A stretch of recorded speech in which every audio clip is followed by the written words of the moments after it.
I'm wondering, you say that you're concerned about the safety of Canadian citizens, yet at the same time, you're trying to reintegrate all of these ISIS fighters that have left and have taken part in horrible acts overseas. You want to bring them back to this country and reintegrate them into our Canadian society.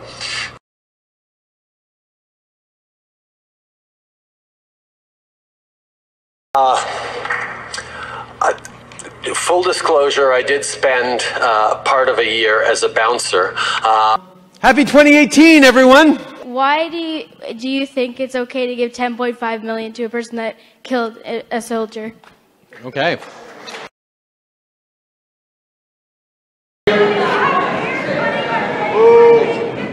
Okay, you know what? Hang on. The anger that some people feel, and that a lot of people feel, about the payment the government made to Omar Khadr is real. Here, to engage and to listen with the Prime Minister, to have an opportunity to engage in democracy. Sir, tell you what, I'll make you a deal. If you stop shouting at me, sir, I will give you the microphone. I was prepared to be killed in action. What I wasn't prepared for, Mr. Prime Minister, is Canada turning its back on me.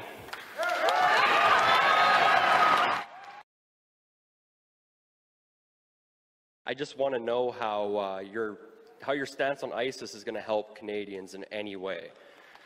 I need to know how you're going to protect future Canadians like my young daughter and 10, 15, 20 years from now when you're letting people in with an ideology that just does not conform to what we're doing here. Well, I can tell you, when Italian families settled in Montreal in the post-war years, they faced terrible discrimination and people who pushed back at them and said, no, you don't belong here, you don't speak English or French. Every wave of immigration has faced pushback because of how they dressed or how they sounded or what their belief was, what their religion was. And every wave of immigration has led to Canada being a better, stronger, more resilient, richer country. And that, I know, is not changing. When Italian families settled in Montreal in the post-war years, they faced terrible discrimination and people who pushed back at them and said, no, you don't belong here, you don't speak English or French. Every wave of immigration has faced pushback because of equality. Is one of those things that is of fundamental importance to me and should be important to everyone. I'm a feminist, and everyone in this room should be a feminist too. My question is about your haters. How do you deal with them?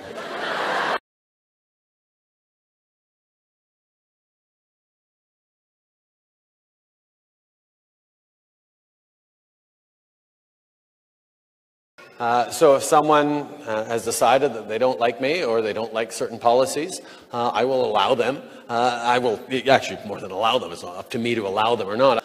I am strong enough in my own principles and values and in my own evaluation of who I am, of where my strengths are, where my weaknesses are, that listen in case they have a point that they're making that is worthwhile hearing and understanding, at least to understand that there are other viewpoints out there, even if ultimately I choose not to agree with them.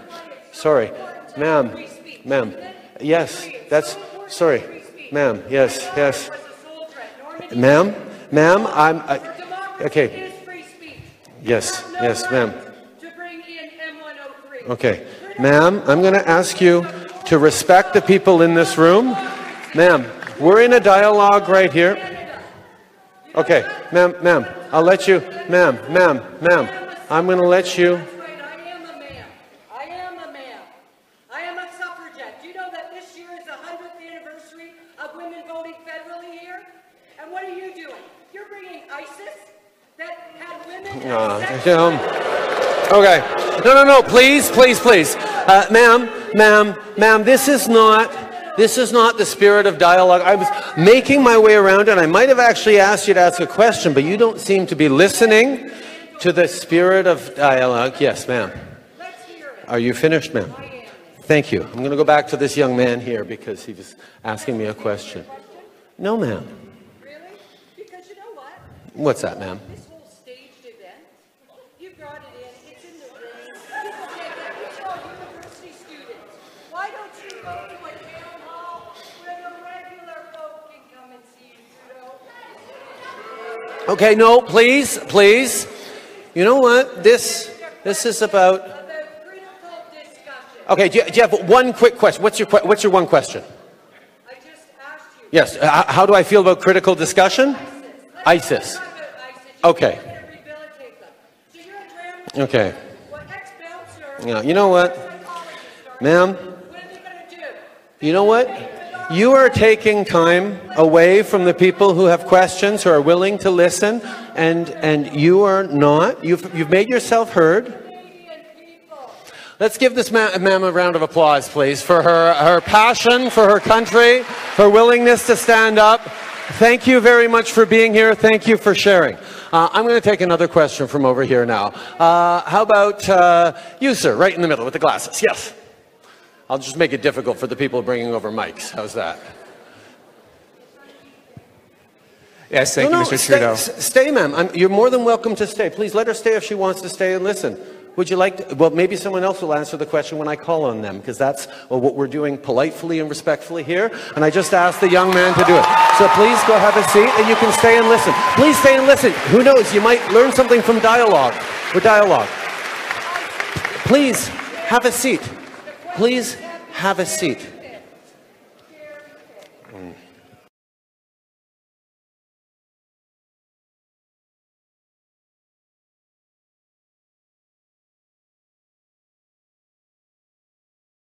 Mr. Speaker, CSIS warned the Liberal government all the way back in 2015 that returning ISIS fighters were a continuing and real threat to Canada.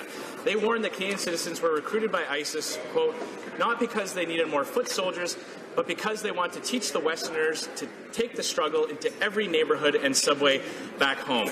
So ISIS specifically trained Canadian fighters to come back here and terrorize our community, and the Liberals knew about it for over 2 years. So why is the Prime Minister so focused on reintegration services and not putting these people in jail? The Honourable Prime Minister. Mr. Speaker, this government, like all governments, takes extremely seriously the safety of Canadians, and that's why everything we do is focused on keeping Canadians safe. And we know that a society that is safe is one in which we are using a broad range of tools to keep Canadians safe.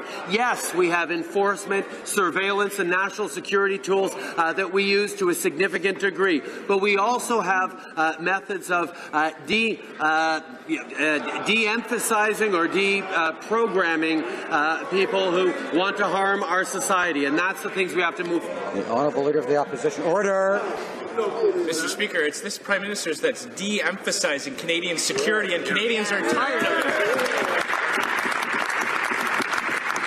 Conservatives who amended the criminal code to make it an offence to leave Canada to fight for ISIS. It was Conservatives who are focused on giving our law enforcement new tools to prosecute ISIS fighters. This Prime Minister is using a broad spectrum that includes poetry and podcasts and all kinds of counselling and group hug sessions, Mr. Speaker. When will the Prime Minister take the security of Canadians seriously and look for ways to put these ISIS fighters in jail? Right, Honourable Prime Minister.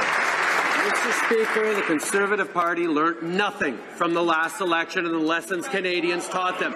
They ran an election on snitch lines against Muslims. They ran an election on Islamophobia and division. And still, they play the same games trying to scare Canadians. The fact is, we always focus on the security of Canadians, and we always will. And they play politics of fear, and Canadians reject that.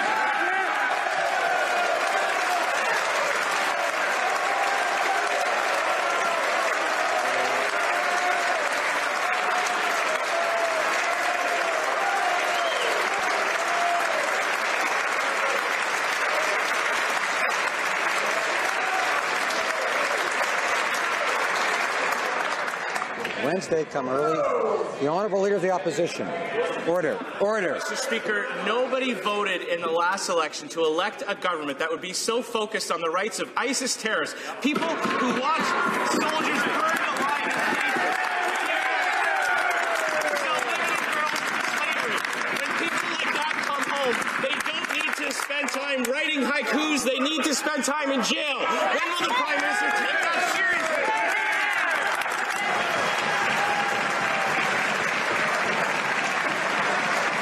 Right Honourable Prime Minister. Order. Mr. Speaker. Order. The Honourable Member for St. Albert Edmonton and others on his side will come to order. Order. When it comes to the same level or anywhere near it, I'll say so. The Honourable Leader of the Opposition, the Prime Minister. Speaker, we can see that Stephen Harper's Conservative Party is alive and well. They are doubling down on the same approaches they had in the last election, the same approaches that Canadians rejected. I wish them luck.